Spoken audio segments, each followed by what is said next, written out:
There are fair from the majority, but we are doing for the people a real democracy. We have a Gada system. We are learning more from them. So we are trying to do the best for our nation to bring stability and the democracy in the Horn of Africa. Thank you. Thank you very much for your concern.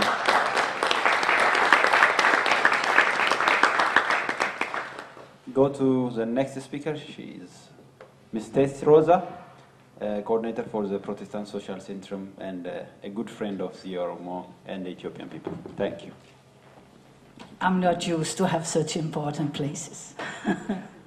I'm very grateful for the opportunity to speak to you and hope that the energy of today will strengthen also the struggle for justice for the Oromo community, as well here in Belgium as in Ethiopia.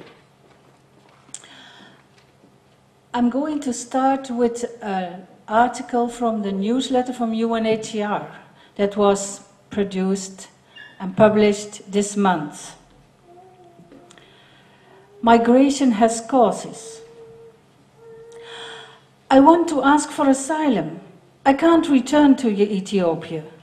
I would be killed or arrested there, he stressed. I just want to live in a country in peace. It does not matter where, but in peace. Baissa is brought to the Kucha camp in Tunisia.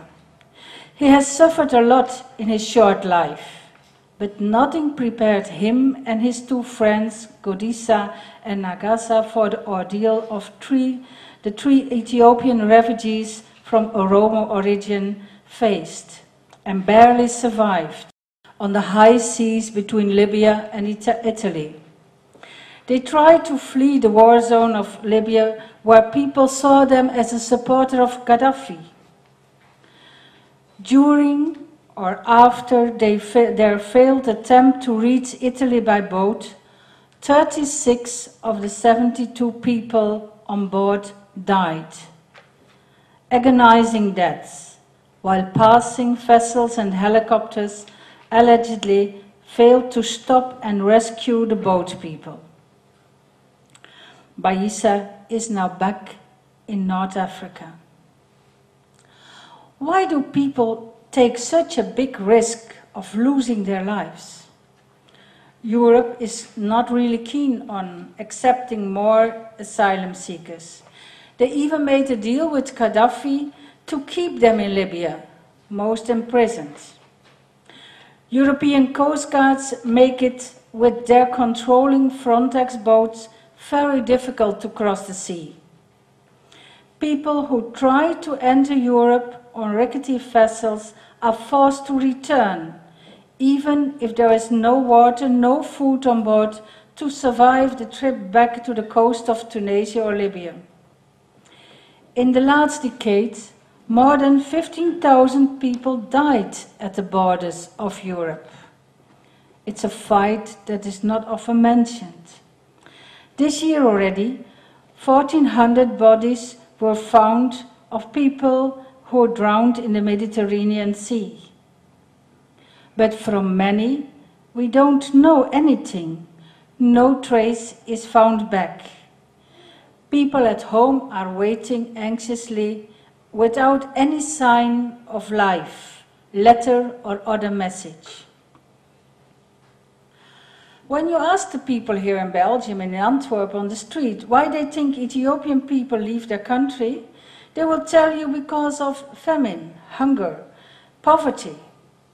Just a few will be able to tell you something about political reasons that are the causes of flight out of the country. Little is known about the real migration causes of refugees. That's why we started in the ecumenical working group AMOS to inform people in Belgium about the root causes that make people to leave their family, their friends, their jobs and their houses. Too often, only the problems that Europe faces concerning refugees are highlighted in the media as the main problem. I looked at a newspaper last month to see what was written about Ethiopia, and I found in 1 week's time 2 relevant articles about Ethiopia, but who were also very confusing. It brought some questions up to me. What kind of information was given and what kind of information stayed hidden? On the 9th of June, the article had the title, "Drought Causes Worst Food Crisis. In the Horn of Africa, 20% of the people are underfed. In Ethiopia, 3,200,000 people need urgently aid, especially in the southern provinces." 1 day later, on the 10th of June, an article was written in the Morgen, the paper that I read, and mentioned the land grabbing of American universities in Africa, under cover by hedge funds and chasing away local farmers. They bought for $500 million land, fertile land, among others in Ethiopia. The article was continuing and said, since 2008, the Ethiopian government has given 3,619,509 hectares to foreign companies. The opinion of the Ethiopian government is that this investment will lead to a greater food security. Strange. When the companies argue that their products will be sold on the market in India, China, or Europe, they produce for export to their own country of origin. But they are using the water of a country who is suffering from a severe drought.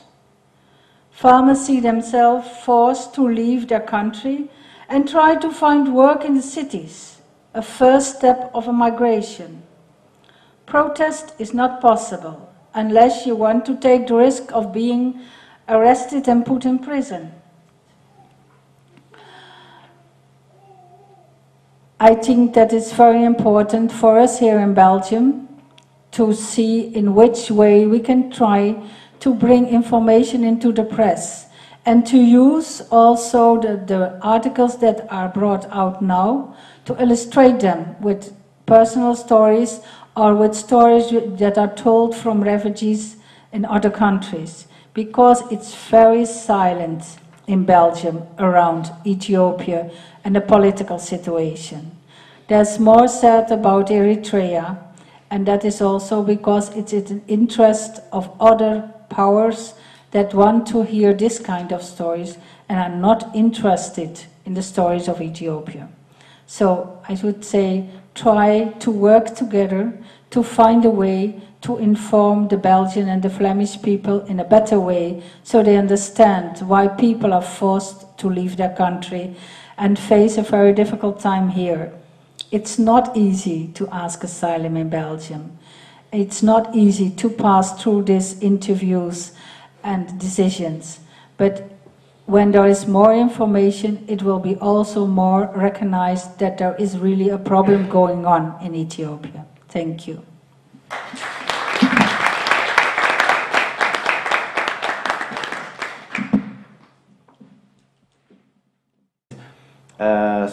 The next speaker is Dr.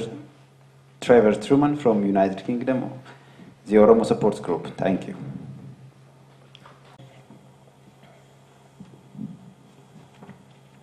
This is the title of my speech.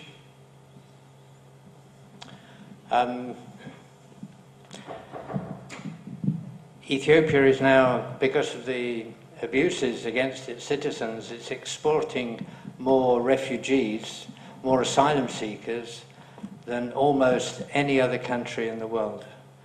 I think it's fourth in the league table of exporting asylum seekers. But where do they go to? You'll see from the map here, surrounded by countries which are hostile to Oromo refugees. People have been sent back from Sudan. They've been killed and sent back from Puntland, Somaliland, and Somalia. And so and Djibouti. They've been killed.